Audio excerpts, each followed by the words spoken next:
Hello everybody and welcome back to yet another episode of the one and only Form Check Friday. Now on this, for anybody who's new, what we do is we take your viewer submitted videos, we put them up on the screen behind me, and I give you my professional coaching advice on how you can be a little bit better with your technique. We often talk about a wide range of things, getting into programming and training philosophy and all those kinds of things. So if you like what you see, go ahead and hit that subscribe button. Welcome to the channel, and let's get to it.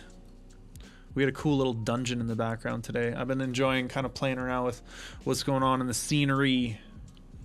So, all right, what we're gonna do here is we're gonna pull up John's from last week. Now, at the end of every Form Check Friday, we leave off with somebody and everybody goes in the comments and leaves their best pieces of advice on how the lifter can improve. And I think it's a really cool little community thing that we do. So we left off with John last week. He's 22. He's doing some deadlifts here. And he says he's not planning to compete. This is 475 for a double. He says his head shoots up. He's not so sure about his back position. He says his hips shoot up.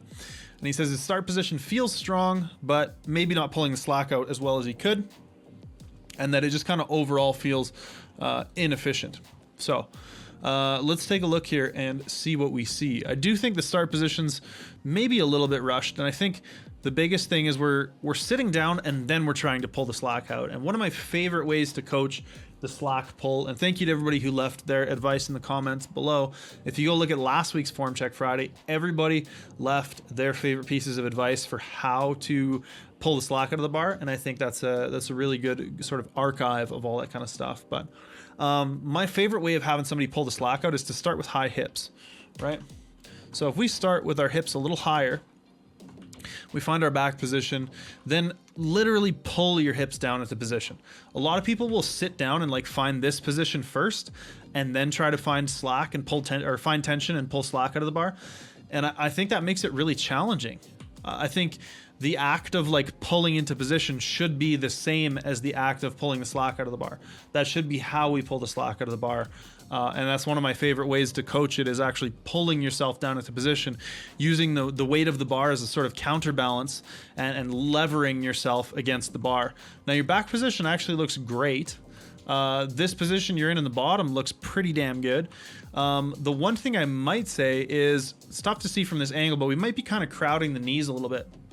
And what I mean by that is if the grip is too narrow and the knees have to fit in and your hips are a little wider set, your knees are going to be pointed inwards like this. It's going to make it a little bit tougher for you to maintain position off the floor.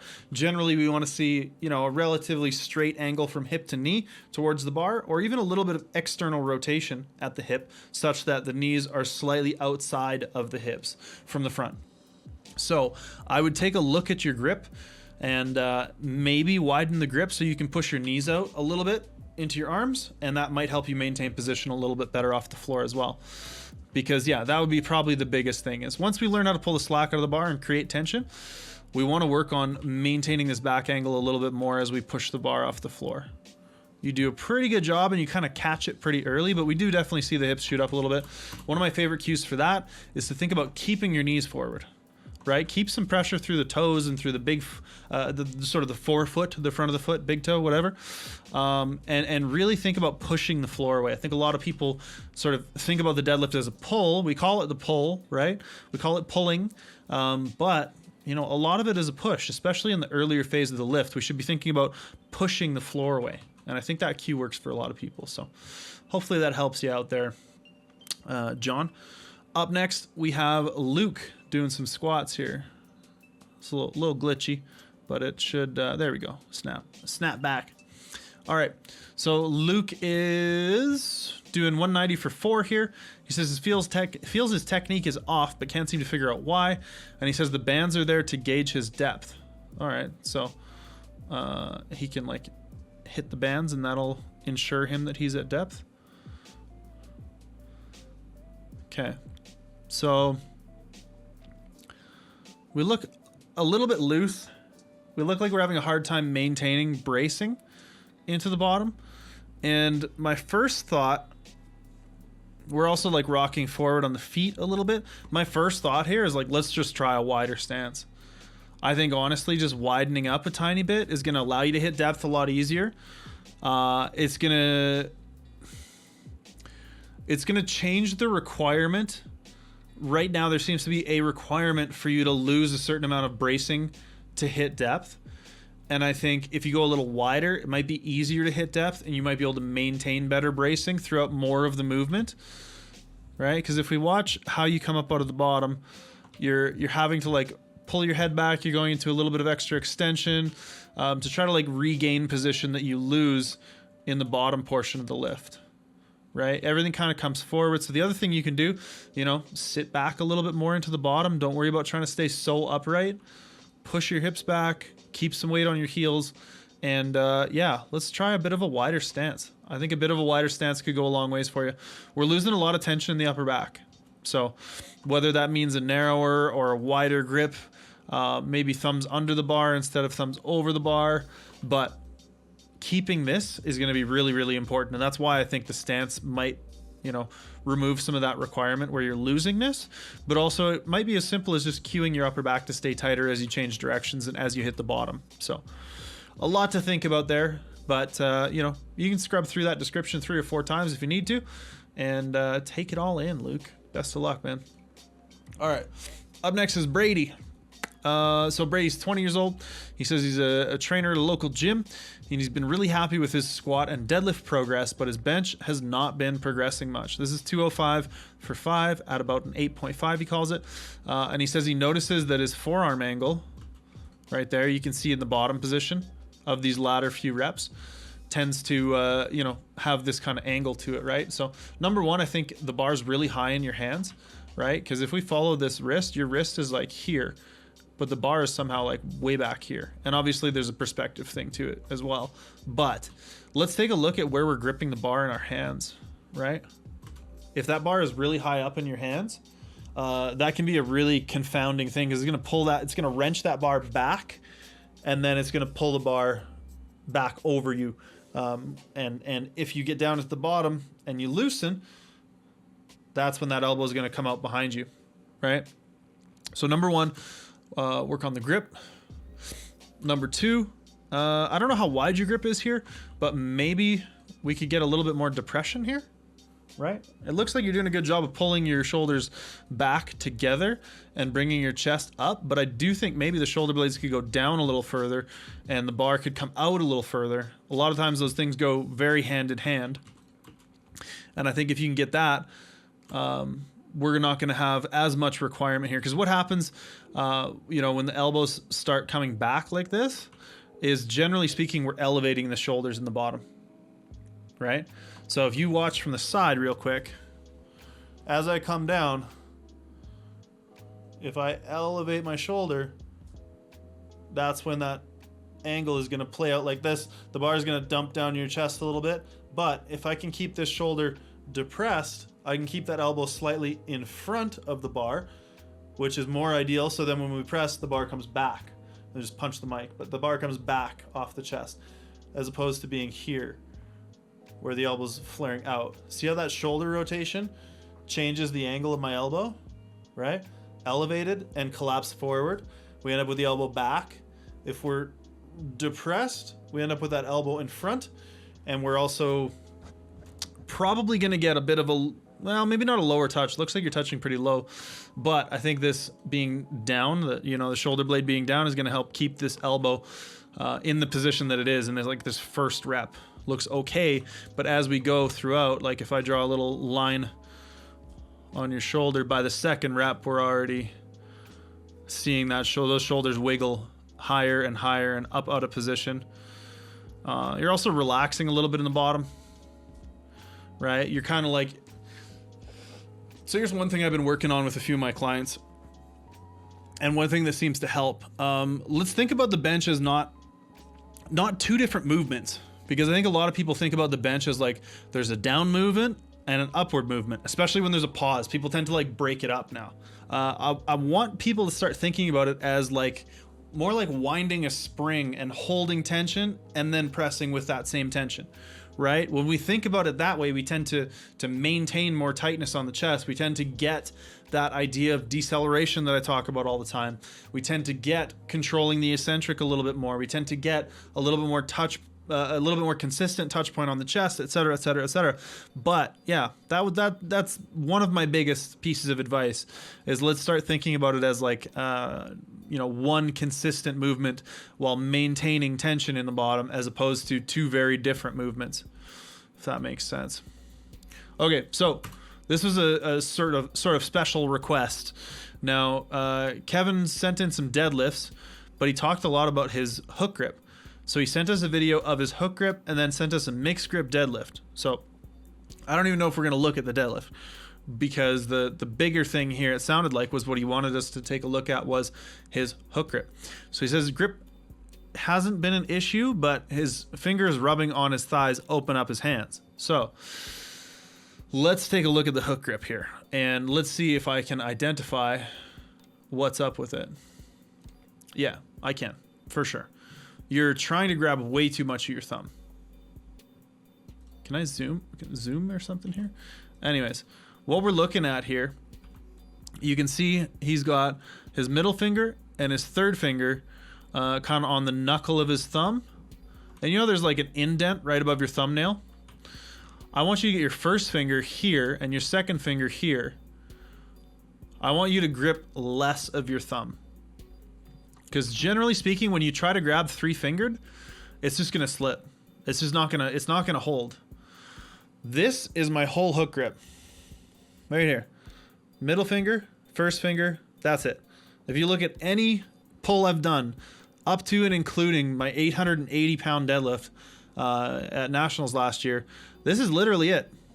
Two fingers and a thumb. Two fingers and a thumb. Now there's the Candido Noriega video that came out where he talks about gripping with these two fingers. There's the sick metal horns for you. Gripping with these two fingers. But to me, that makes less sense. You're going to have to go deeper to get the middle finger there. Whereas if you're here, you can be a little further down in the hand. You absolutely have to grip higher to get your middle finger there. So that's the biggest thing I'm saying with hook grip is, yeah, like your first finger is way back here behind your knuckle. Get your first finger in the dent, or sorry, your middle finger in the dent and your first finger on the knuckle. And then, if you have a long alien thumb, like one of my clients who used to hook grip sets of 10 and was like, yeah, the hook grip's easy, man. He had like a gigantic alien thumb. Shout out to Dustin if you're out there. But he would get his whole third finger on there too.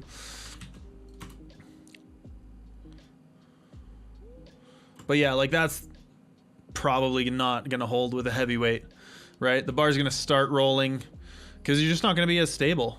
Like you can get three fingers on there, but you're going to really have to wedge a lot of your thumb in there to get it. So yeah, I would say the two finger method is absolutely the preferred way to hook grip. I know we said we wouldn't, but we're going to take a look at your deadlift just because it's here. Let's see what's up. Give you some quick tips. This isn't a mixed grip deadlift, Dylan. This is definitely a hook grip. Kevin, blame Dylan for not looking at your deadlift initially. He hooks the first rep. Yep.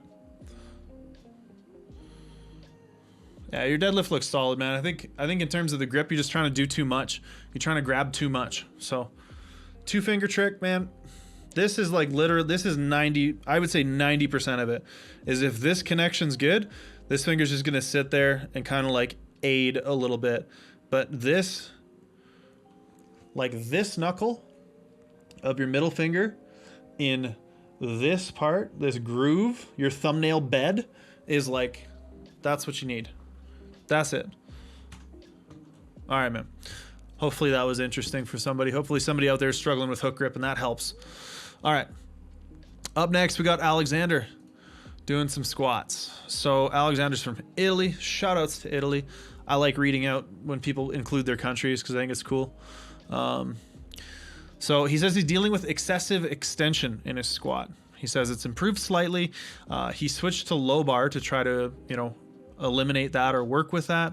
He wants to know if we noticed anything wrong. And this is 67.5 of his 1 rep max for 4 reps. So let's take a look, Alexander. Got a decent walkout. Yeah, so I see what you mean. You look good on the way down, and then on the way up, you really arch your back into it.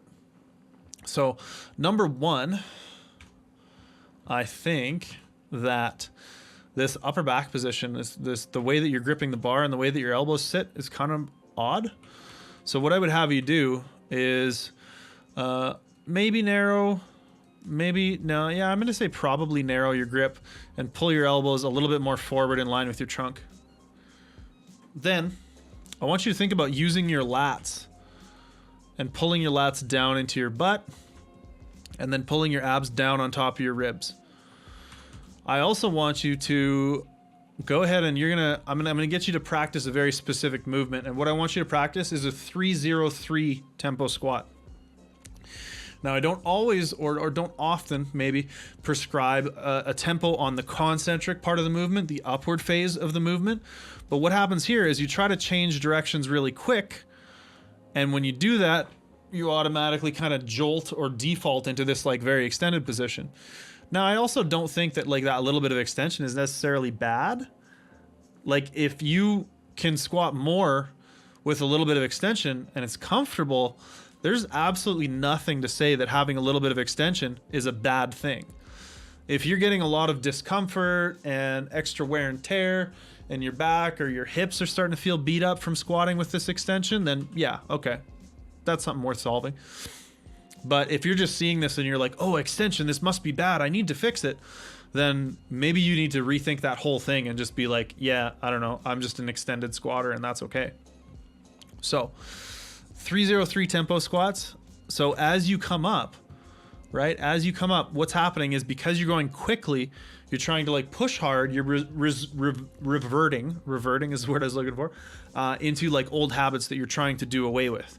If you can go, oh, look at that, slower, a lot of the times you can be a little bit more conscious or a lot more conscious of positioning, of timing, of, just how your body's moving through space generally.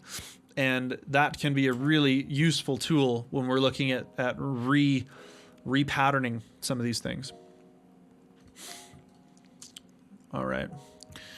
Now, before we get to this last one, I just want to take a quick second to plug the Calgary Barbell Training app. It is really awesome. It's a feature-rich training log, so it's a great place to keep track of all of your PRs, all of your progress, all that kind of stuff. You can upload your videos, so you don't have to keep them on your phone. They're all hosted on our servers, and it is Gucci. It has 12 or 13 or so programs right now, with about another 10 coming very, very soon, and you'll have access to all of those. It also has a built-in RPE chart that adapts to recommend you a percentage of your 1 rep max based on the RPEs, and adjusts to your tendencies. If you're better at reps or better at singles or whatever, it kind of figures that out over time. And lastly, and I would say most importantly, it comes with access to our fantastic Discord community, where myself and the other Calgary Barbell coaches are in there pretty much every day doing form checks like what we're doing here, having these kinds of conversations, helping coach lifters to modify the programs to their individual needs, whether that's movement or whether that's equipment needs, to help lifters modify things based on injuries and things like that that may crop up. So it's very much like coaching light. So I definitely recommend checking out the app. And if you're interested in coaching, we have a lot of other services all listed on calgarybarbell.com. You can even book a form check with me as a consult. So anyways, shameless plug over. Up next, we got Sherwin. And Sherwin is benching 55 kilos for 6 reps at RPE 6 to 7. So he says he wants to improve his grip width. I'm not sure exactly what he means by that, but I think he wants to try to, get to doing more wider grip bench.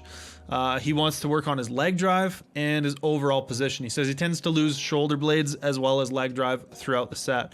And we can kind of see that happening here. So what I'm going to recommend, or what I'm going to ask, is that everybody watching, head down to the comment section below, and I want you to give me your tips for adjusting to or learning how to widen your grip on the bench press. For anybody out there who's widened their grip, what kinds of things did you use? What kind of strategies did you use to expose yourself to a wider grip without, derailing your training? I know a lot of people who will go from like super narrow to max legal in one session and just keep the 1RM the same. And they're like, oh, wide grip's so bad for my shoulders, I can't do it.